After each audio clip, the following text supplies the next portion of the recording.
All right, folks, people ask me, Jeremy, what do you think is the worst Tyler Perry play, film, and show? Well, to be blunt, 2 out of 3 categories were easy to pick.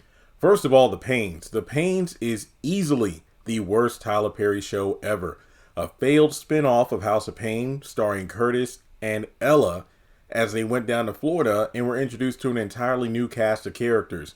Yeah, big mistake there. You got rid of the Payne family, which were definitely the bread and butter of the initial series. Yes, they showed up in the first 2 or 3 episodes, and once they walked out, that was it, and a lot of fans went with them.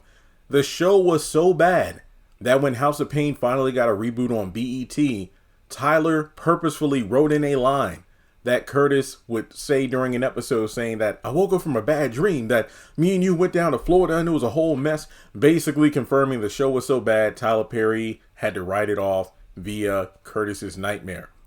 In terms of Tyler Perry plays, I do feel like a lot of them started to get lower tier after he really blew up with like the haves and the have-nots. Essentially, once he was on the OWN network, he was just spread too thin. He was doing a bunch of TV shows. He was doing a bunch of movies. And I understand the plays were how he got started, but you could tell the effort definitely took a dip. Aunt Bam's plays, the storyline was just awful. I remember my mom bought it at Walmart. We sat down to watch it because she loves some Aunt Bam after the Halloween movies, the Madea Halloween movie. And we sat there and we were like, wait, that was it? Like, the ending was just so bad. So easily the worst play. And in terms of films, let's be real.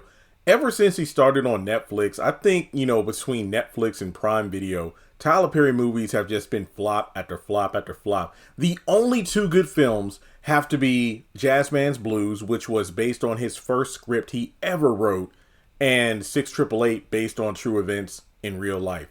But A Fall from Grace, look, you got Mea Culpa, Divorce in Black, and The Reason Duplicity, but I put A Fall from Grace at the very bottom because this was the film that I think had received the most ridicule from not just critics, but viewers. I mean, this movie went viral for all the wrong reasons. The bad, inconsistent wigs, the fact that you had extras in the background drinking water and chewing on air. And then I think in one scene in the courtroom, we saw a judge who had the script for the film in front of him. Yeah, these are easily the worst of the worst when it comes to Tyler Perry projects.